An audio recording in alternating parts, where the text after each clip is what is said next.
C'est parti. Bonjour à tous, bonjour aux revenants de vacances. Merci d'être avec nous pour ce 18e épisode des webinaires CJDLoop pour parler des nouveautés produits. On est actuellement une quarantaine de participants. Il est 14h02. On va attendre 2 petites minutes avant de démarrer. On va passer une petite heure et demie ensemble et on a quelques invités avec nous. J'espère que vous avez passé de bonnes vacances et vous êtes d'attaque pour cette rentrée. Donc 5 petites minutes et on reprend. À tout de suite.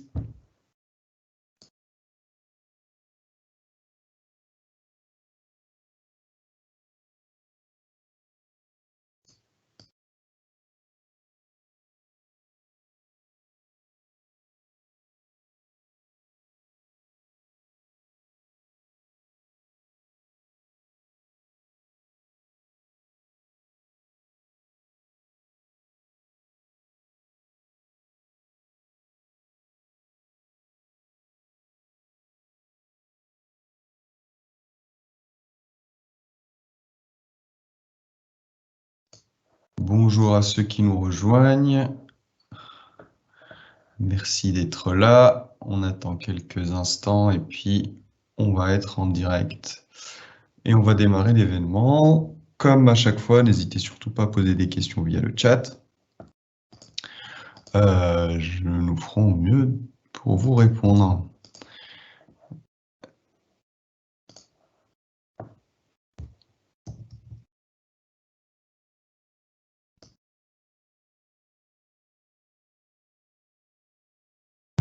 Encore une minute et c'est parti.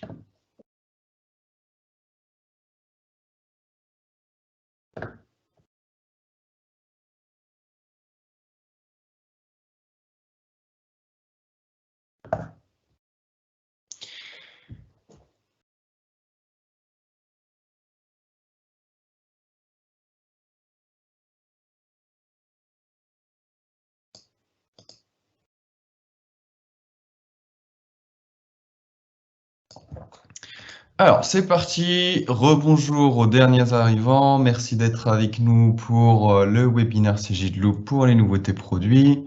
Épisode 18, ça fait déjà 18 mois, puisque c'est à peu près un peu plus de 18 mois, mais globalement, il y en a eu 18.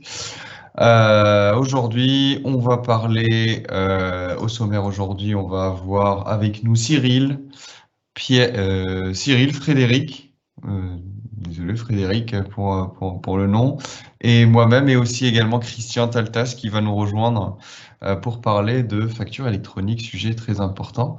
Cyril va nous parler, comme de son habitude, des nouveautés produits qu'il y a eu pendant les livraisons de cet été. Frédéric nous fera un point spécifique sur les banques. Sans plus attendre, donc nouveautés produits, on va parler de la réforme 2024 avec Christian et moi-même. On va faire un petit zoom sur la collecte bancaire. Frédéric aura quelques informations à nous partager. Et enfin, je vous ferai un petit tour pour vous rappeler l'existence de la communauté. On ira ensemble faire un petit tour dessus pour vous montrer un peu comment ça se passe. Donc sans plus attendre, je vais laisser la parole à Cyril qui est avec nous et qui nous écoute et qui sera à l'écran pour nous parler des nouveautés produits. Cyril, je te laisse l'écran. Bonjour tout le monde. Alors un petit feedback là sur ce qui s'est passé cet été, bon, sachant que l'été n'est pas forcément le mois le plus riche sur lequel on vous fait des livrables, parce que comme tout le monde, les équipes partent en vacances. Pour autant, on a des très très gros sujets en cours. Je vous en parlerai juste après, mais en tout cas, je vais déjà vous donner un aperçu sur ce qui a été livré depuis le mois de juillet. Donc sur la partie collecte et restitution, comme vous le savez, on travaille à mettre en place l'écosystème du cabinet, notamment avec l'ouverture aux éditeurs partenaires. Donc j'ai écrit preview. Preview, ça veut dire que c'est pas encore visible pour l'ensemble des cabinets, cette fonctionnalité. Mais en tout cas, lorsque un partenaire va vous transférer un flux d'écriture comptable avec des pièces justificatifs, Et comme les API en fait sont ouvertes, maintenant, on voulait vous mettre à tout prix un espèce de SaaS de décompression pour que vous ayez l'information dès que vous allez vous connecter dans le dossier, quelles sont les écritures qui ont été injectées, qui sont en attente de validation de votre part en fait. L'idée, c'est que vous puissiez avoir la maîtrise et la connaissance des flux entrants qui se présentent en votre absence pour que vous ayez capacité à, un, les consulter, deux, valider l'import parce que tout vous paraît conforme et vous êtes d'accord avec, ou le cas échéant, si toutefois le partenaire vous avait envoyé des choses un peu étranges, pouvoir refuser l'importation. Donc ça, vous le verrez, on va l'ouvrir au fur et à mesure qu'on a les partenaires qui remplissent ces use cases pour que vous ayez cette fonctionnalité qui se libère au fil de l'eau. On a dans une interface d'historique des imports sur laquelle vous avez déjà l'habitude d'utiliser. On a rajouté une petite colonne pour que vous puissiez avoir le format d'origine qui est rentré, c'est-à-dire que lorsqu'il y a un import qui est fait par fichier fake, vous aurez dans la console d'historique l'import fake. Si toutefois ça rentre par le fichier personnalisé CSV, vous aurez le format également pour vous donner une meilleure visibilité en fait sur les fichiers traités et l'origine de traitement de ces fichiers. Sur la partie comptabilisation, lorsque vous faites la génération des virements, des prélèvements CEPA, on a retravaillé le traitement de la génération d'écriture qu'on faisait par rapport à la date d'échéance. On avait un concept un peu surprenant parfois qui nous emmenait à vouloir passer une écriture non pas sur une date de comptabilisation, mais sur une date d'échéance de la facture. Enfin bref, il y avait un petit réglage à faire et donc on a optimisé toute cette partie de traitement pour que vous ayez une bonne expérience à travers cet outil. On a l'accès direct à l'état de rapprochement bancaire qui a été sorti du menu rapprochement assisté pour vous permettre d'avoir un accès direct à l'édition de ce rapprochement bancaire, parce qu'il y a énormément de collaborateurs qui aujourd'hui font la comptabilisation des banques par l'intégration automatique de la banque. Et le fait de faire l'intégration automatique déclenche le pointage assisté automatique. Donc finalement, il n'y a pas forcément vocation à aller dans les outils de pointage assisté vu qu'ils ont déjà été faits en automatique lors de la collecte. Par contre, ce qui est intéressant pour vous, c'est d'avoir l'accès direct à cet état de rapprochement pour voir si tout est bien aligné. Donc c'est pour ça qu'on a décidé de vous le mettre en accès rapide. Donc vous le verrez maintenant, c'est dans le même menu de banque, mais vous avez l'accès direct. On a un autre point, c'est sur la gestion des caractères spéciaux, pareil, avec l'ouverture au monde externe, avec les formats qui arrivent un peu dans tous les sens. On se retrouve parfois à avoir des données qui contiennent des caractères spéciaux dans les écritures ou au niveau de l'injection de plans de compte ou des choses comme ça, qui ne sont pas toujours visibles à l'œil nu pour le collaborateur. Donc là, on a mis en place toute une mécanique pour contrôler tout ça et vous permettre que le fichier puisse être intégré correctement. Voilà, et toujours sur la partie collecte bancaire, on a, lorsque vous faites le paramétrage d'un compte bancaire et que vous démarrez la collecte d'un flux automatisé, donc que ce soit je déclare, DSP2 ou CJ de relations bancaires, on a introduit une date de début de collecte bancaire. L'intérêt, c'est que en cours de route, par exemple du mois de janvier au mois d'avril, vous n'aviez pas encore mis l'automatisation en place. Vous avez saisi manuellement vos écritures et puis en mai, vous vous dites, ça y est, là, tout est paramétré, je fais mon intégration automatique pour éviter qu'il y ait une notion de doublon par rapport à des reprises d'historique qui nous sont données par les banques. On a cadré le process en vous permettant de gérer cette fameuse date de début. Donc ça sécurise les traitements et ça sécurise le fait que vous n'ayez pas de doublon par rapport à ce que vous aviez déjà préalablement saisi dans la comptabilité.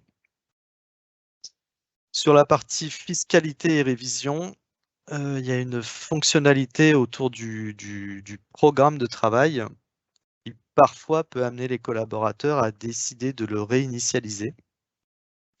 Le fait de réinitialiser ce programme de travail avait pour conséquence qu'on supprimait l'intégralité de toutes les pièces jointes qui étaient venues alimenter les diligences, vu que vous avez décidé de supprimer le programme de travail. Parfois, il y a des pratiques qui sont faites plutôt par inadvertance que souhait.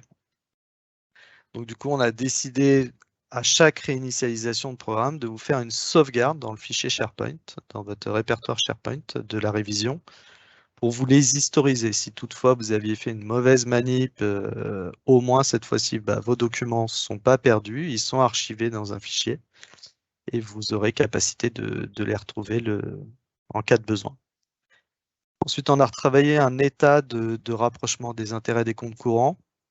C'est un état qui existait déjà, mais en tout cas, on l'a rendu un peu plus, mieux organisé et mieux présenté.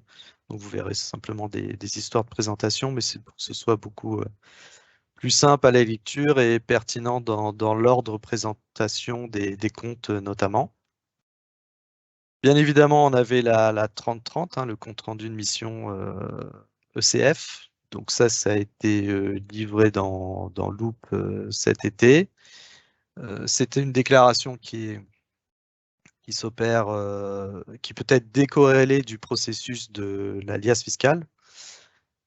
Et donc, vous avez capacité à le traiter après, si vous le souhaitez, et vous pouvez l'envoyer en EDI de manière indépendante. Donc ça, c'est dans votre menu fiscalité, vous verrez, vous avez un nouveau déclaratif qui s'appelle la 3030 qui vous est rendu accessible. On continue nos travaux d'automatisation, tout ce qui est possible de vous automatiser lorsque vous faites la déclaration fiscale avec des éléments qui sont déjà connus dans la comptabilité ou dans la fiche dossier ou dans les éléments de la société pour vous alimenter automatiquement toutes les données dont on est possible de faire. Donc là, on a rajouté, alors ce pas des formulaires qui sont énormément utilisés dans tous les dossiers, les 2463 et 2464.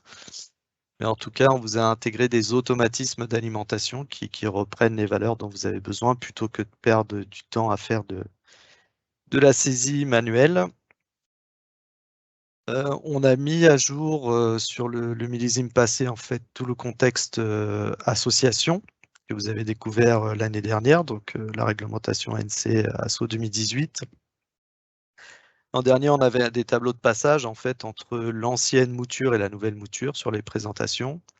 Là, on a libéré les états qui sont dits sans transition. Ça veut dire que l'année passée a déjà été opérée avec les états de transition pour être bien aligné dans les présentations, vu que vous n'avez plus besoin de ces 2 années de transition dès lors que vous allez attaquer le nouvel exercice. Donc ça, c'est pareil, c'est simplement d'ajuster les éditions au niveau des bilans, compte des résultats et tout ce qui est état de gestion nécessaire. Une petite nouveauté, lorsque vous faites les éditions de sommaire, vous avez possibilité à travers la gestion des contacts dans Loop de dire dès que j'édite par exemple l'état des sommaires qui est l'IAS fiscal, je souhaite qu'il soit transmis à telle ou telle personne.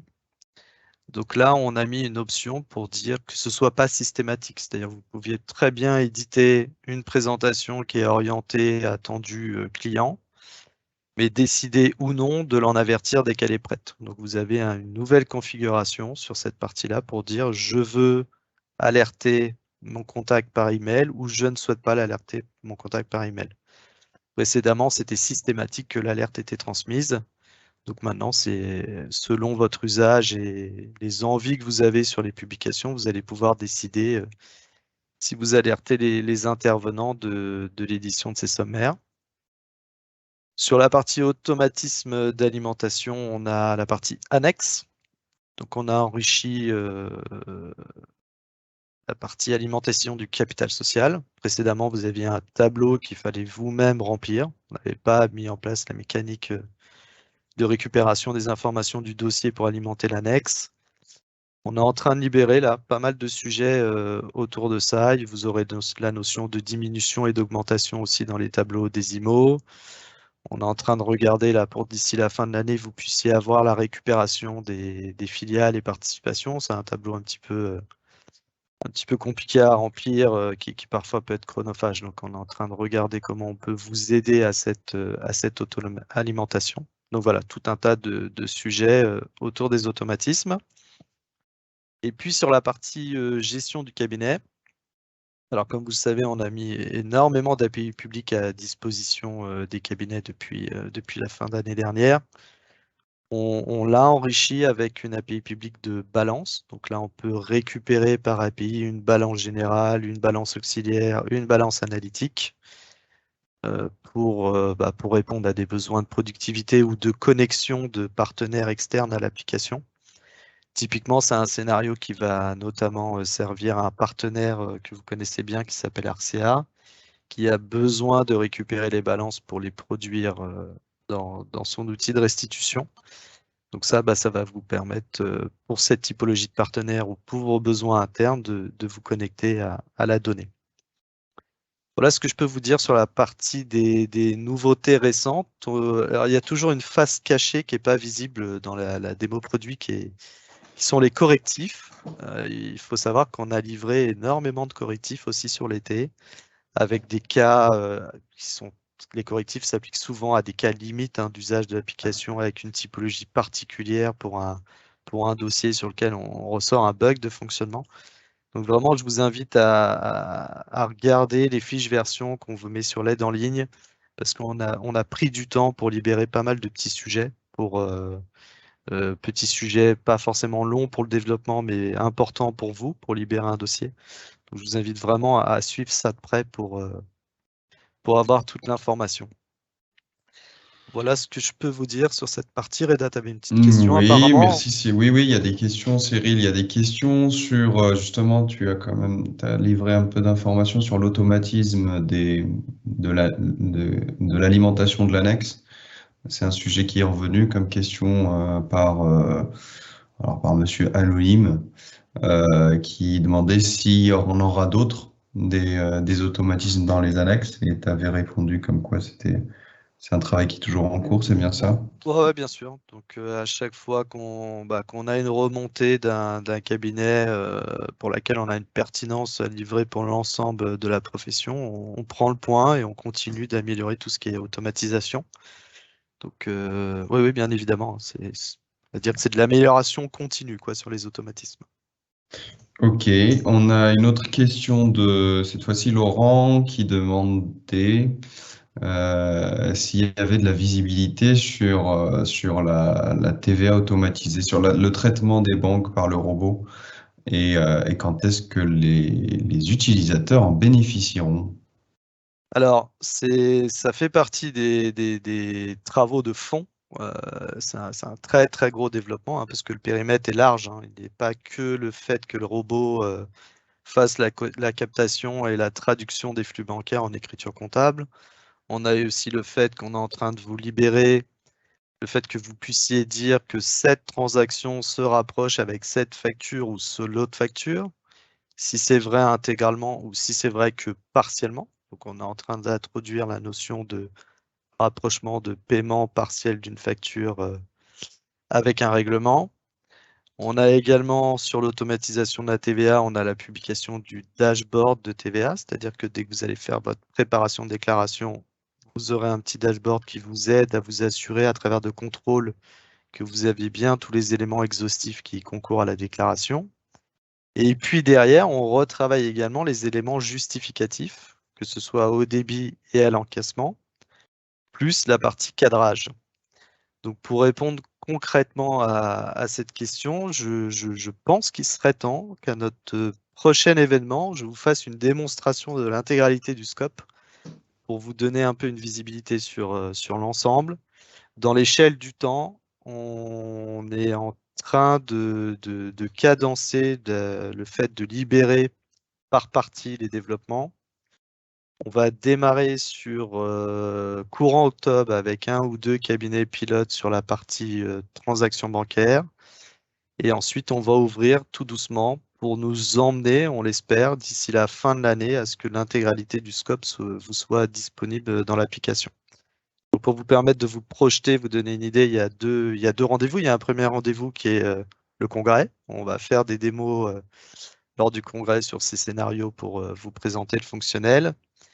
Et puis, d'ici la fin de l'année, on va être en capacité de livrer ça à l'ensemble des collaborateurs.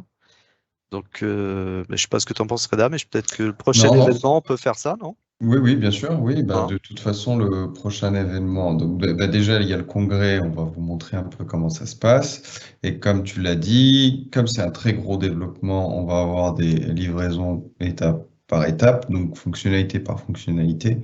Et bien évidemment, vous serez au courant de ces fonctionnalités qui vont sortir, sachant que toute la partie formation à l'utilisation de ces petites briques qui vont sortir sont assurés par les webinars de Victor et Franck tous les mois sur ces sujets bien précis, ces sujets nouveautés, pour vous former, vous accompagner sur comment les utiliser, comment en tirer profit. Très bien. Est-ce que tu as Euh, il y avait d'autres sujets?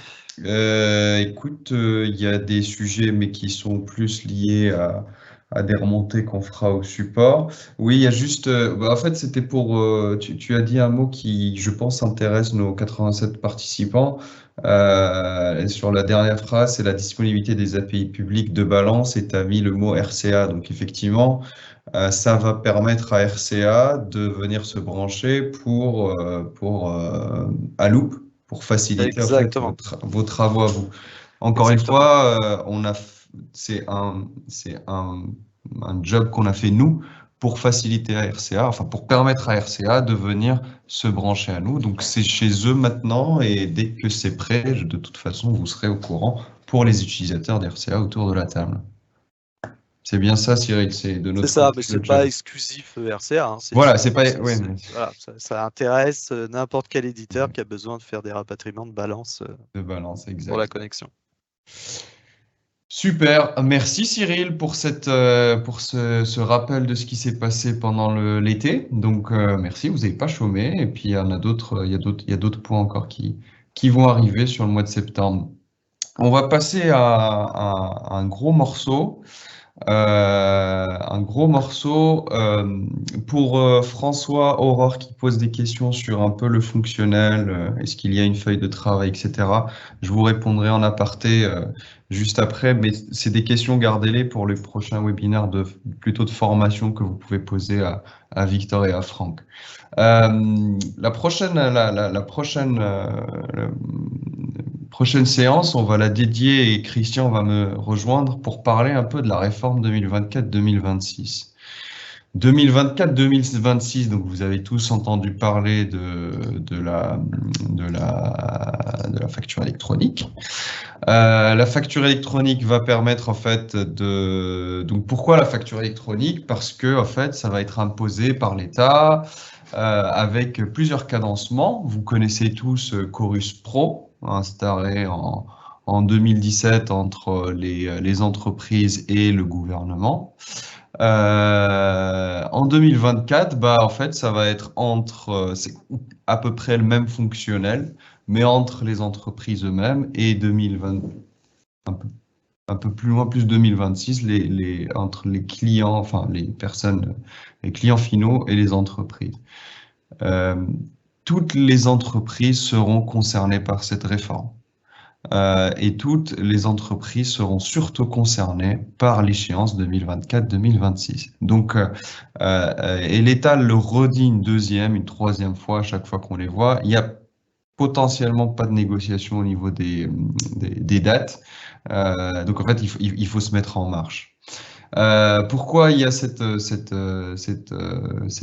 réforme-là? D'abord, c'est pour renforcer la compétitivité des entreprises, simplifier les obligations déclaratives en matière de TVA et surtout mieux contrôler la TVA et la collecte de la TVA par l'État, améliorer la détection de la fraude et améliorer la connaissance de l'activité en temps réel des entreprises. Mais en temps réel aussi bien pour vous que pour l'État, qui va pouvoir tracer lui aussi en temps réel tous les flux qui passent et l'intégralité des statuts qui passent pour chacune des pièces qui sont échangées entre les entreprises. Très rapidement, ça va consister en quoi? Je vais avoir une facture électronique qui est émise et reçue en format électronique, donc entre deux entités. Cette facture électronique, elle a une authenticité, l'intégrité du contenu et la lisibilité de la facture doivent être garanties. Et pour cela, c'est en format PDF avec c'est un PDF avec un fichier XML qui est inclus dedans. On va le voir juste dans la slide d'après. Donc, grosso modo, c'est votre facture ici. Et dans la facture, vous avez un fichier XML qui retrace l'intégralité des informations qui existent dans la facture et qui sont obligatoires et qui peuvent être interprétées plus facilement. Comment ça va changer? Qu'est-ce qui va changer dans la collecte de l'information? Donc, on va passer par deux types d'entités, soit le portail public et de facturation, soit une plateforme de dématérialisation partenaire, PDP ou PPF. Je pense que vous en avez quand même pas mal entendu parler. L'acheteur et le vendeur, en fait, doivent absolument passer par on va dire, un micmac. Et ce micmac-là doit donner l'information de ce qui s'est passé entre entre le vendeur et l'acheteur à l'administration fiscale. Mais en fait, il donne l'information pas que sur le fait que la pièce a été déposée et donc collectée de l'autre côté et vice-versa, mais il y a quelque chose qui est très important et qu'il ne faut pas négliger, c'est la partie e-reporting. Et la partie e-reporting, en fait, intègre une notion de statut de la pièce qui est envoyée, qui est reprise de l'autre côté. Le cycle de vie de la facture, en fait, que vous voyez ici, l'État a défini des statuts obligatoires que vous voyez en bleu clair ici. Dès la préparation et l'émission de la facture, il y a un statut qui part à l'État, comme quoi elle a été émise, elle a été déposée. On prend le bout de la chaîne de l'autre côté, s'il a été encaissé, là également, il y a une information, un statut qui part et l'État est informé que la facture a été encaissée. Mais entre les deux, il y a possibilité aussi qu'elle soit rejetée. Donc, au niveau de la plateforme, l'acheteur rejette cette facture-là, voire refusée, parce que l'acheteur décide qu'en fait, c'est une facture qu'il a refusée, etc. Bon, en fait, ces informations de rejet ou de refus doivent être interprétées au niveau comptable. C'est ça qui est très important au niveau où là, en fait, on va avoir une dimension différente de la compta qu'on a l'habitude de faire, c'est que les statuts doivent être traduits par une comptabilisation. Les autres statuts que vous voyez ici sont des statuts recommandés par l'administration fiscale, donc imaginez aussi ce qui peut être traduit autour, mais globalement, ça ne donne pas lieu à des traitements comptables. Et on a des statuts également libres où là, chaque plateforme partenaire pourrait proposer en plus des informations obligatoires, des informations complémentaires. Comptablement, comment ça se passe? Et avant de laisser la parole à Christian pour nous parler un peu de la réponse de Cégide et donc de Loop et comment vous allez vous projeter dans cette mécanique. Comptablement, c'est j'émets la facture. Au moment que j'émets la facture, en temps réel, j'ai mon écriture qui se dépose dans mon outil comptable. Et de l'autre côté acheteur, j'ai la même chose qui se passe. Et c'est en temps réel, en fait, c'est censé être en temps réel. Pourquoi? Parce qu'à tout moment, l'administration fiscale, elle est notifiée de ces mouvements-là. Donc, si vous voulez être ISO avec l'administration fiscale, derrière, effectivement, il faut que vous ayez la même chose. Si la facture est refusée, au moment où elle est refusée ou rejetée, bah, ça se comptabilise du côté acheteur en avoir et du côté fournisseur également en avoir. Donc, imaginez-vous le nombre d'écritures qui va devoir se multiplier si on est dans un mode tel qu'aujourd'hui, on a encore des pièces qui arrivent et qui se saisissent. Si on rajoute déjà ce nombre de pièces, on rajoute les statuts qui doivent être saisis également parce que les flux sont nombreux. Hein. Une facture qui est refusée aujourd'hui, bon, elle est refusée, elle reviendra après, je cadrerai à la fin de l'année. Là, chaque statut, chaque étape de la facture va faire naître un mouvement comptable. Et pourquoi vous devez l'avoir dans votre outil à vous, Loop? parce que l'administration va avoir ce grand livre-là, ce grand livre-là qui pourra comparer au vôtre à ce que le client a dans sa saisie. Donc, c'est pas une mince affaire. Derrière ça, il y a une sensibilisation des clients, il y a une sensibilisation des collaborateurs aussi. Et surtout, nous, on y travaille pour faciliter, pour fluidifier pour vous toute cette mécanique-là. Et là, je vais donner la parole à Christian, qui est avec nous. Bonjour Christian, et qui va nous parler du concentrateur Cegid. Bonjour à tous. Alors, je vais élargir un petit peu la discussion autour du concentrateur, parce que le concentrateur, c'est une pièce technique et auquel vous serez moins confronté. En fait, de quoi vous devez vous équiper pour affronter cette réforme, ou en tout cas pour que ça soit le plus fluide pour vos clients et pour vos collaborateurs. Donc, il faut vous équiper d'une solution de collecte et de comptabilisation automatique des flux. Donc ça, c'est ce que vous présentez REDA. C'est-à-dire que ces écritures-là qui vont finir dans un FEC et donc comparer à ce qu'a reçu l'administration à travers le PPF, que vous n'ayez pas à les générer vous-même, mais qu'elles soient générées automatiquement par le système, notamment par exemple quand il y a un refus, un avoir interne, comme ils l'appellent dans la norme. Vous devez équiper vos clients d'une solution d'émission de facture, puisque, alors REDA a un petit peu simplifié pour pas trop allonger, mais entre 2024 et 2026, bien entendu, ça s'adresse, de plus en plus d'acteurs sont touchés dans l'émission et puis dans la réception de tout le monde.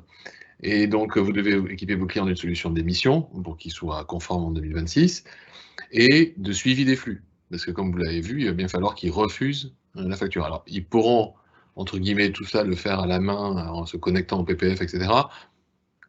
On ne connaît absolument pas les interfaces qui seront disponibles et il faut penser que l'État va fournir un service plutôt minimum aux entreprises qu'un service maximum pour laisser la place à l'ensemble des acteurs comme Cegid pour proposer des solutions qui ont une expérience utilisateur plus approfondie. Du coup, vous pourrez partager en temps réel la comptabilité auxiliaire avec vos clients. Donc là, je vais un tout petit peu plus loin, mais je ne vais pas pousser. Mais vous allez comprendre pourquoi je vous parle de ça. Vous devez, à mon sens, développer les missions exceptionnelles en échangeant régulièrement avec vos clients, puisque vous aurez une information à jour en temps réel. Donc là, on est enfin passé au temps réel.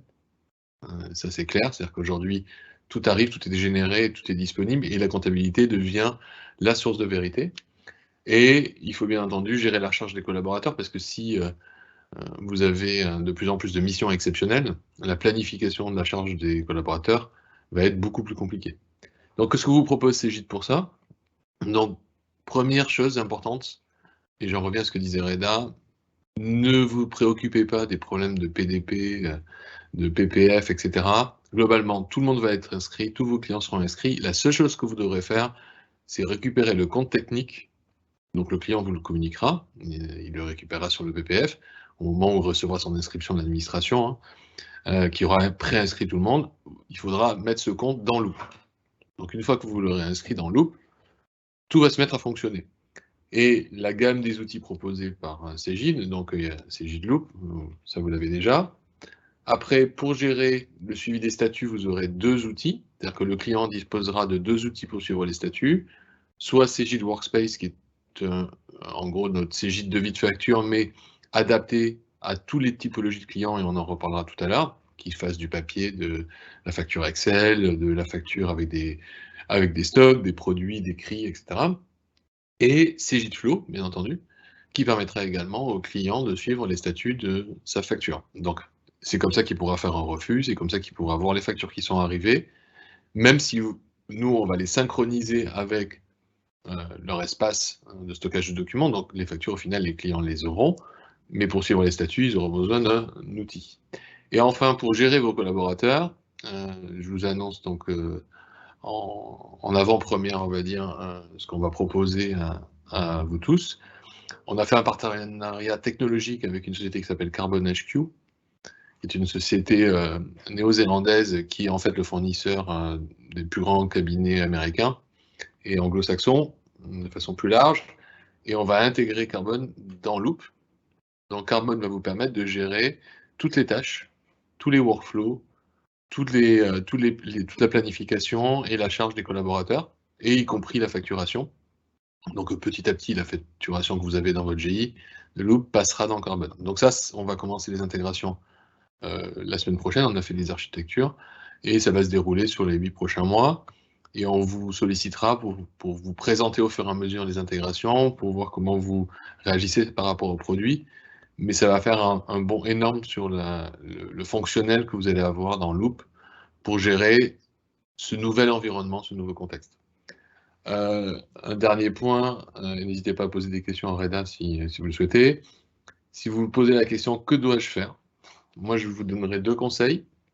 Le premier, c'est identifier la façon dont vos clients produisent leurs factures, donc papier, Excel ou Word, ou dans une solution existante. Pour ceux qui sont papier, il faut les pousser à aller au minimum vers Excel et Word, parce que Cegid Workspace leur permettra de rester dans Excel et Word et d'avoir un flux automatique de transmission de leurs factures. Je ne vais pas rentrer dans le détail là, ce serait trop long, mais on vous le réexpliquera. Et s'ils ont une solution, donc s'ils ont un Excel et Word, éventuellement les pousser vers une solution plus structurée, donc Cegid Workspace l'intégrera également. Et s'ils ont une solution déjà de facturation, s'assurer qu'elle va leur permettre d'émettre des factures électroniques et voir avec eux comment ils vont gérer les statuts. Est-ce que c'est leur solution qui va leur permettre de le faire, ou est-ce qu'ils devront s'équiper de Cegid Workspace pour le faire, ou de Cegid Flow. Voilà, et bien entendu, dans ces solutions, il y a le paiement des SP2, et donc également le consent. Donc tout ça est assez logique. Et le dernier point que j'évoquerai, c'est n'oubliez pas de préparer les collaborateurs, parce que c'est un gros changement qui arrive. Il va être sur quelques clients et petit à petit sur l'ensemble des clients, mais ils vont s'occuper de plus en plus de la relation client et de moins en moins de la compta. Et comme on l'avait annoncé le Loop Day, Cyril vous donnera les outils en 2023 qui vous permettent de suivre les grands livres et donc de vous rassurer sur le contenu de la compta avant d'attaquer la révision. Mais ça, on en reparlera. Voilà, je pense avoir fait le tour.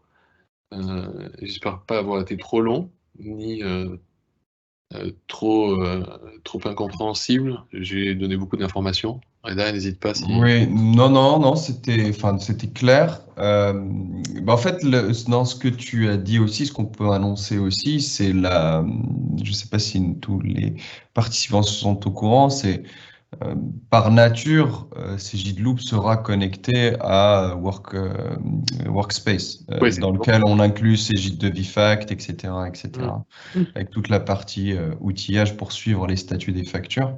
Donc oui, il est naturel de penser que les connexions avec les autres outils seront natives en fait. On ne sortira pas quelque chose qui ne sera pas Orange. Voilà, donc il n'y a pas de besoin de s'équiper d'une PDP, etc. Les factures, on ira les chercher là où elles sont. Ne vous inquiétez pas sur ce point-là, ce n'est pas le sujet. Le sujet, c'est que les clients comprennent la réforme et adoptent les bons outils pour les suivre. Et que vous ayez une comptabilisation automatique pour ne pas passer votre temps à passer des avoirs internes, s'assurer que le FEC est cohérent avec l'ensemble des informations envoyées à l'administration. Globalement, juste pour illustrer un peu les propos sur des cas un peu qui vont vous parler, typique le vendeur envoie refuse la facture qui est envoyée, en fait ces statuts de refus vont automatiquement se répéter un peu partout et vous n'aurez pas vous à vous prendre la tête de est-ce que la facture a été refusée, je dois aller voir la PPF ou le PDP, etc. C'est Cegid qui va s'occuper de toute cette partie-là.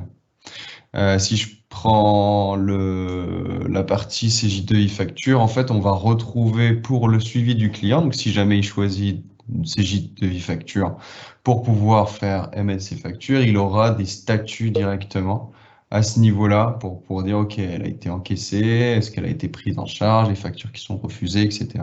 pour que lui aussi puisse avoir une vision globale des statuts en fait des factures. Christian, cette partie-là sera complètement englobée dans Workspace, c'est ça? Que ça soit... Cegid Workspace, ce n'est que Cegid de Vifact, mais adapté à tous les profils. Donc que le client fasse des factures dans Excel, ou qu'il fasse des factures simples, ou qu'il fasse des factures plus compliquées avec des stocks, il va rester dans le même produit en fait. Et il aura une interface adaptée. C'est ça. Et puis si même le client choisit d'avoir Flow, ces statuts-là seront répétés également dans Flow. Oui, parce que Cegid Workspace est plutôt l'application de l'entreprise, alors que Cegid Flow est plutôt l'application du dirigeant. Par exemple, typiquement, il TPE. pourra préparer un lot de factures, le client Workspace, et le payer dans Flow, puisque Flow est une appli mobile qui est en contact direct avec l'entreprise, avec l'application de la banque, et donc du coup permet de faire ce qu'on appelle le app-to-app, et donc l'authentification forte. Donc tous ces scénarios, en fait, on voit que maintenant toutes les briques commencent à s'aligner, puisqu'on avait visé, nous, ces flux-là, bien entendu, depuis l'origine de Loop. Et donc, on voit que maintenant, la maturité des outils, des marchés et des flux nous permet de les mettre en œuvre. Christian, une question de Christopher, pardon. Les clients étant sur l'ancienne version de DeviFact bénéficieront-ils de ces fonctionnalités ou doivent-ils passer sur la nouvelle génération? Ah oui, il faut passer sur la nouvelle génération. Enfin, Ouais, voilà. j'ai- La fin de la phrase est importante. Oui, il faut les faire passer sur la nouvelle génération, Christopher. Voilà tout ce qu'on avait à dire. En résumé, pour conclure, en fait, c'est juste que voilà, comme l'a dit Christian, ne vous prenez pas la tête avec PDP, PPF, où ça en est, etc. Votre client sera inscrit d'office par l'administration fiscale, il aura un numéro que vous allez mettre dans Loop, et c'est Loop qui va aller s'occuper d'aller chercher les informations ou les pièces dans les endroits où il se trouve. Donc, concentrez-vous, comme l'a dit Christian, plutôt à faire monter en compétence les collaborateurs pour comprendre le schéma global et aussi prendre en main ce qui va changer dans les missions, on va dire, traditionnelles. Et surtout accompagner vos clients. Donc du DeviFact, oui, il faut en mettre. Après, s'ils veulent pas, au moins les mettre sur Excel et Word, puisque de toute façon, on sera aussi branché sur un Excel et Word pour poursuivre les statuts des factures. Voilà, Christian, je ne sais pas si tu veux conclure sur cette partie-là. Non, je trouve que c'est une opportunité extraordinaire pour la profession, mais c'est beaucoup de changements. Il faut les anticiper pour.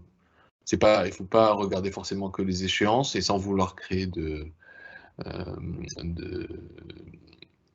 d'accélération. L'idée, c'est vraiment de dire, et on va tous comprendre comment ça se déploie, quelles sont les réactions des acteurs, quelles sont les difficultés des clients, des collaborateurs, comment la demande des clients évolue.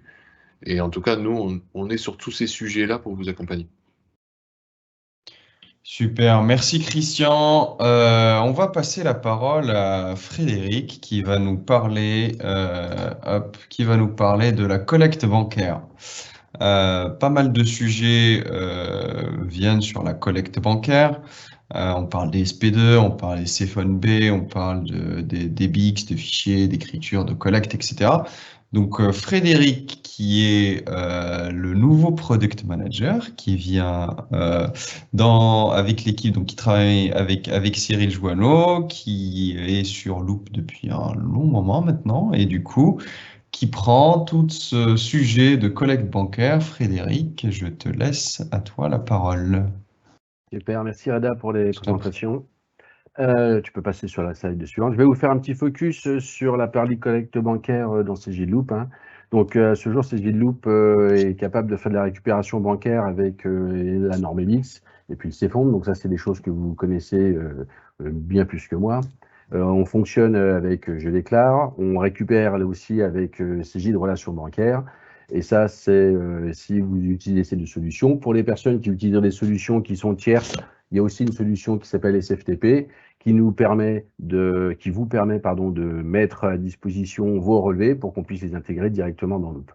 La deuxième partie, et là c'est nouveau, c'est la DSP2, donc vous commencez tous à en entendre parler. Et la DSP2 au sein de Cegid Loop va passer par l'application Cegid Flow, comme on a parlé rapidement Christian tout à l'heure, pour faciliter la réception du consentement par vos entreprises. Vous mettrez en place dans Cegid Loop la récupération au format DSP2. Automatiquement, le client aura depuis Cegid Flow la possibilité de consentir la récupération. Et donc, ça sera un facilitateur. Tu peux passer sur la diapo suivante. Je vais faire un petit un petit focus sur les avantages et les inconvénients des BICS et de la DSP2. Donc, vous savez tous, un DSP2, c'est une directive sur le service des paiements. Donc là, on voit qu'il y a une partie initialisation. On a proposé de visualiser ça avec des petites étoiles. Effectivement, la partie EBIX, tout le monde le connaît. La gestion des mandats tripartites, c'est quelque chose qui est assez lourd, assez compliqué à mettre en œuvre. Avec les DSP2, comme l'a dit Christian, dès l'instant où vous l'avez mis en place dans l'application Loop et que le client vous a consenti avec l'application Cegidflow, automatiquement, toutes les informations sont récupérées. Donc, c'est très, très simple à mettre en place et donc un fort bénéfice par rapport à ce que vous avez sur les solutions EBIX. Le renouvellement des consentements. Alors là, vous voyez qu'il y a 4 petites étoiles sur EBIX et puis 3 sur la DSP2. Effectivement, l'avantage à ce jour des relèvements avec EBIX, c'est que une fois que les mandats ont été mis en place, ben, ils sont illimités. Avec la DSP2, c'est 90 jours. Tous les 90 jours, il faut que la TPE revalide son consentement pour que vous puissiez de nouveau récupérer ces relevés. Sachez quand même que début 2023, ça va s'aligner. Et même pour EBIX, on va passer à 180 jours. C'est-à-dire que les mandats que vous avez mis en place tripartite devront aussi être, je vois plus ce que je dis, devront aussi de nouveau être renouvelés. Donc l'avantage de la DSP2, c'est justement de pouvoir, grâce à la petite application mobile et à un clic de votre client, de pouvoir instantanément renouveler tous ces mandats. La gestion des banques et le nombre de banques, là, la DSP2, 100% des banques européennes sont concernées par la DSP2 et donc mettent obligatoirement en place toute la mécanique qu'on appelle API, nous permettant de pouvoir récupérer tous les flux bancaires. On travaille avec un partenaire reconnu sur la place qui s'appelle Bridge et qui, au fil de l'eau, rajoute l'ensemble des différentes banques. À ce jour, la majorité des banques françaises sont quasiment toutes concernées par Bridge et sont récupérées, à part HSBC où on a encore des petites problématiques, mais on a aussi des problématiques avec HSBC avec le format EBIX.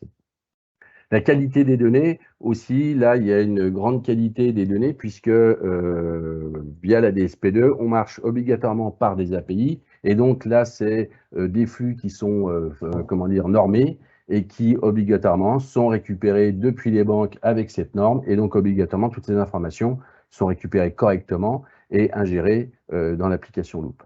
L'autre avantage très très important de la DSP2 par rapport à EBIX, c'est le délai de récupération, effectivement. EBIX, vous connaissez, il peut y avoir un délai de J+4 sur la récupération, tandis qu'avec le format DSP2, le flux, c'est du flux direct. Donc, dès l'instant où il y a des informations qui sont disponibles, elles sont récupérées. L'un des derniers avantages aussi qui est très important sur la partie DSP2, c'est que quand on met en place ce flux avec le format DSP2, on récupère un historique, ce qui n'était pas disponible avec EBIX.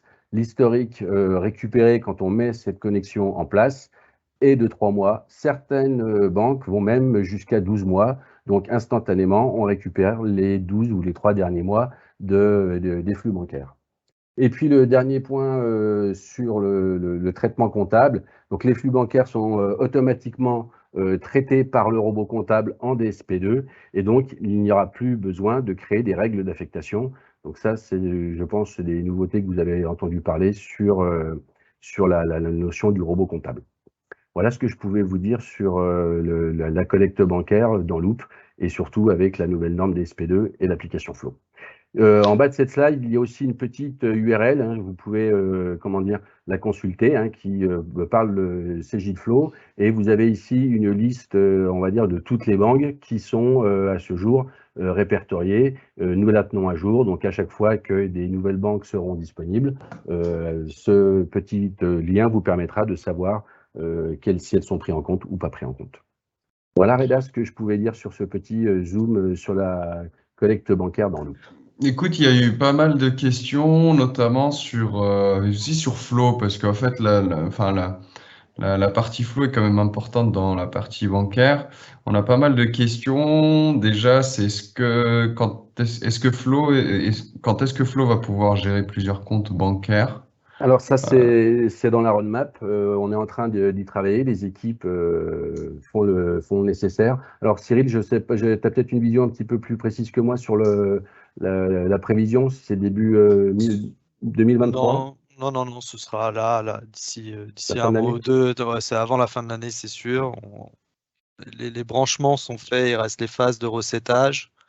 Bon, en fonction des retours du recettage, il peut y avoir parfois des petits allers-retours, mais en tout cas, on va dire que c'est imminent. Si pour vous, 1 mois et demi, c'est imminent, ça tient comme discours, mais en tout cas, ça va pas tarder. On a une question aussi toujours sur les flux bancaires. Est-ce que les flux bancaires EBIX seront-ils traités par le robot? Tout à fait, tout à fait. C'est les développements hein, qui sont en cours de finalisation, pareil. Le sujet, c'est qu'aujourd'hui, c'est fonctionnel et ça marche déjà, et le robot les traite et les reconnaît pour la partie DSP2. Donc, c'est aussi un des avantages à passer en DSP2 pour vous, hein. C'est-à-dire que le robot tout de suite se met en route et va faire la comptabilisation sans se soucier des règles bancaires du dossier fait par le collaborateur. C'est-à-dire qu'il a son propre machine learning tel qu'il peut l'avoir pour les achats et les ventes. Donc, il apprend tout seul de la pratique et fait des propositions d'écriture qui sont assez pertinentes sur la partie des tiers, parce que on n'a pas toujours toute l'information. C'est-à-dire que dans un libellé d'un tiers, on ne connaît pas forcément le siret du tiers. Donc, on est obligé d'appliquer des recherches. Et là, il y a forcément parfois une finalisation manuelle faite par le collaborateur. Si toutefois l'écriture n'est pas reconnue, elle arrive dans la 471. Par contre, sur la prédiction des comptes de charge afférents ou des comptes de classe 4, bon, bah là, pour le coup, c'est plus facile. On s'appuie sur toute l'expérience du dossier et on a des très bons résultats. Le CFONB, une fois qu'il sera confié à la comptabilisation par le robot, de la même manière, on n'aura plus besoin d'aller voir les règles bancaires, comme le disait Frédéric tout à l'heure. Ça bénéficiera également des mêmes automatismes et des mêmes avantages. Et ça, c'est pareil, d'ici la fin de l'année, le flux CFONB sera traité par le robot. Super, merci pour ces informations, Cyril. Sur les participants qui disent que on ne sait pas démarrer Flow, j'ai essayé, ça marche pas, etc. Faut pas hésiter à se retourner vers soit votre CSM, soit le lien, enfin sur l'aide Loop, il y a pas mal de documentation dessus. Sinon, votre CSM est câblé pour pouvoir vous accompagner à l'activation de Flow. Faut surtout pas hésiter à revenir vers eux. Et s'il n'y a pas de CSM, vous revenez vers votre commercial, il reviendra vers nous, on vous donnera un contact qui va vous accompagner pour pouvoir activer cette partie-là. Ouais, si je peux me permettre, il y a aucun niveau de complexité à démarrer Flow, hein. À travers Loop, vous avez un prérequis, et ça, il faut vraiment que vous soyez vigilant là-dessus, parce qu'on ne peut pas l'être à votre place. C'est que lorsque vous allez créer un compte bancaire dans Loop, il faut que ce compte bancaire ait bien un IBAN de renseigner, que ce compte bancaire, vous ayez dit qu'il était DSP2, et que le compte d'atterrissage comptable, donc le 512 que vous allez raccrocher à votre compte bancaire, soit paramétré dans le dossier, et que ce 512 soit bien rattaché à un journal de banque. Ce sont les prérequis de base, même pour la collecte CFONB, hein, ce sont exactement les mêmes prérequis. Dès lors que vous avez fait ce paramétrage, vous pouvez activer l'application CJFlow à travers le LoopHub, donc là où est-ce que vous activez parfois des offres collaboratives, et tout se met en route de manière immédiate. Aujourd'hui, les difficultés d'amorce qu'on rencontre sont simplement liées à des erreurs de paramétrage en amont. Donc, il faut vraiment que vous soyez vigilant au paramétrage des comptes du journal et du 512 pour que tout fonctionne. Voilà, je tenais à le préciser parce qu'il n'y a pas de niveau de complexité, si ce n'est de bien s'assurer que le paramétrage soit conforme. Oui, et que l'application Flow était consentie sur le tenant du cabinet quand même. Oui, tout à fait, oui aussi. C'est peut-être ça qui a bloqué le cabinet. Ah, c'est du peut-être. Mais en effet, vous avez toute la D'avoir procédure. engagé la simplicité que tu présentais. Ah ouais, c'est clair, c'est clair. Donc, vous avez tout dans ligne de loop qui va vous guider au pas à pas pour vous rassurer sur cette étape d'activation. Sujet sur la banque important, hein, parce que là, je sais pas si c'est une incompréhension. Sur 2023, est-ce qu'on devrait refaire l'ensemble des mandats bancaires par EBIX? Alors, ce qui se passe, c'est que, pour être plus clair ou plus précis, c'est pas plus clair, c'est plus précis, Ouais. l'Europe considère que le niveau de sécurisation qui a été amené par la DSP2, une norme assez large, en fait, c'est une convention assez large, sur les API, doivent être appliqués sur les BICS. Donc, il ne faudra pas refaire les mandats, mais il va falloir avoir un consentement en plus du mandat. Donc, ils vont, si vous voulez, ils vont sécuriser les transactions sur la partie EBIX, au même niveau que celle qui est appliquée sur la partie DSP2. Donc, c'est vrai que la conclusion, franchement, c'est que, à part des cas très précis, les BIX ne sera plus utile pour vos cabinets. Parfait. Merci, merci Christian. J'essaie de lire les. Oui, alors il y a plusieurs fois ça revient. Est-ce qu'on peut connecter plusieurs dossiers pour une même adresse client flow, c'est-à-dire un flow avec multi-dossiers? Je sais qu'il y a un point sur la roadmap sur ce sujet-là, Cyril. Est-ce qu'il y a on a toujours de la visibilité dessus ou ça restera mono entreprise flow? Je sais pas te répondre parce que je t'avouerai que j'ai pas l'information de suite, mais on peut répondre ultérieurement pour préciser à la personne qui a posé la question. On l'a vu avec Christian, tu le sais. on l'a vu avec Frédéric ce matin, donc ça fait partie des features prioritaires Ok. qui vont être mis en œuvre là sous quelques mois, mais enfin, ça devrait être assez rapide. Je ne veux pas m'engager sur un délai, c'est pour ça que je suis assez vague, mais en tout cas, ça fait partie des features prioritaires. Ok, super. Ok, super. Merci, merci pour les questions, merci pour les réponses. Juste pour illustrer, parce qu'il y a une personne qui a demandé, effectivement, on ne voit pas le lien ici qui se réfère, je vais le poster à tout le monde, mais globalement, il y a un site internet que je vais vous présenter là, hop, que vous voyez à l'écran, qui vous permet en fait de visualiser l'intégralité des banques qui sont connectables avec Flow du moment où on connecte Flow. Donc là aussi, vous allez voir s'il y a le connecteur DSP2, mais est-ce qu'il y a aussi l'option ou non du paiement offerte au client. Donc voilà, il y a 28 pages, je vous laisserai les regarder. Il y a même des banques un peu exotiques qui sont ici. Donc le lien sera dans la présentation, bien évidemment. Vous pouvez voir pour si jamais vous avez des clients qui ont des banques un peu exotiques.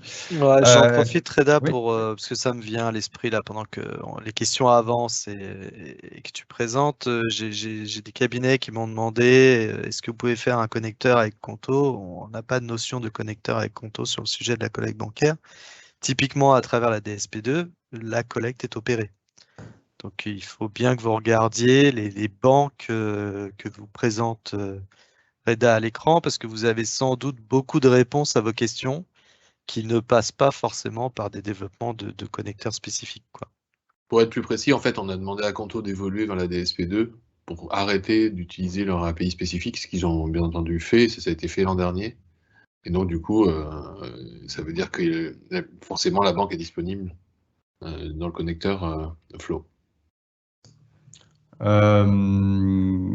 Il y a aussi pour l'activation de ces gîtes Flow pour vos clients, il y a une équipe aussi qui vous accompagne si jamais vous souhaitez être accompagné ou votre client souhaite être accompagné pour l'activation de ces gîtes Flow. Il y a une équipe, vous pouvez prendre rendez-vous, vos clients peuvent prendre rendez-vous et pouvoir activer, être accompagné pour l'activation de ces gîtes Flow.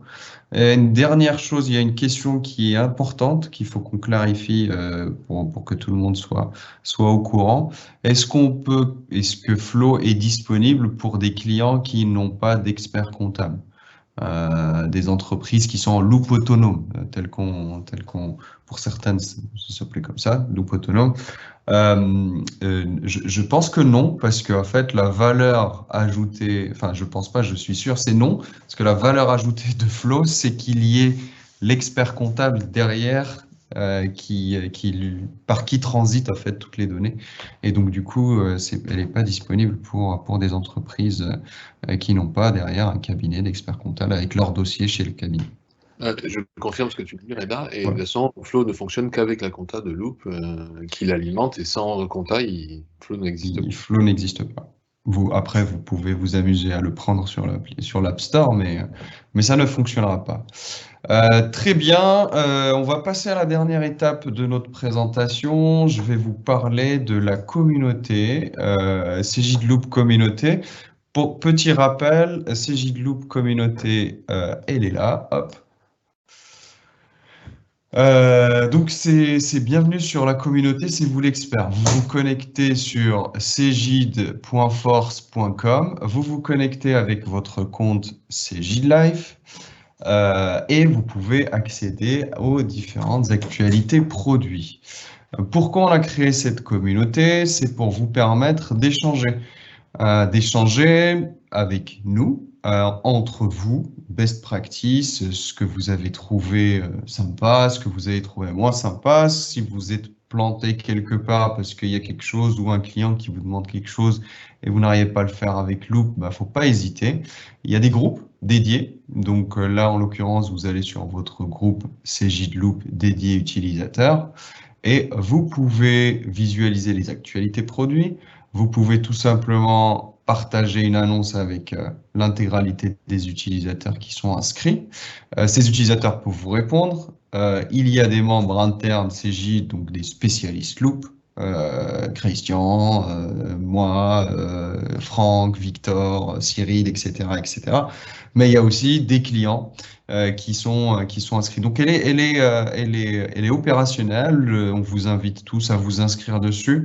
On va commencer à communiquer notamment sur les actualités produits. Si vous ne retrouvez pas les liens des inscriptions à ces webinaires, vous pouvez les retrouver, etc., etc. On va de plus en plus l'alimenter. Donc, il ne faut vraiment pas hésiter à passer sur cette communauté qui pour nous est importante, notamment en collecte d'informations, en collecte de retours utilisateurs pour qu'on puisse nous aussi ajuster et revoir. Encore une fois, je souligne, c'est pas un support bis, parce que le support aujourd'hui fonctionne bien.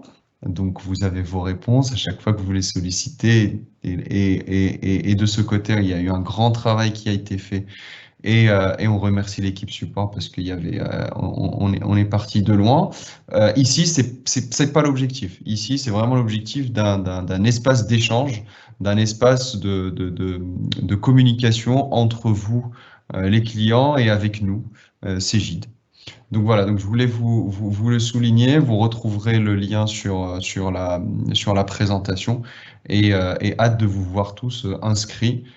Comme on est 80 aujourd'hui, bah, j'espère voir d'ici demain 80 membres supplémentaires qui se sont inscrits à cette communauté. Voilà. Donc, on n'a pas fait 1h30, on a fait 1 heure. Je pense que le contenu a été livré. Je vais regarder juste si vous avez des questions. Je reprends le fil de la discussion. Il n'y a pas de nouvelles questions, non. Voilà, donc je remercie Christian Taltas qui était avec nous aujourd'hui. Je remercie Frédéric Menot qui nous a présenté la banque. Également Cyril Joanneau pour la partie nouveautés produits. Et je vous dis deux rendez-vous. Le premier, c'est dans 2 semaines, c'est le congrès. Venez nous voir au stand. Ça fera plaisir de vous serrer la main et de parler de nouveautés. Et 2 semaines après, rendez-vous pour des nouveautés sur le produit Cegid Loop. Merci beaucoup à tous, bon après-midi et à bientôt.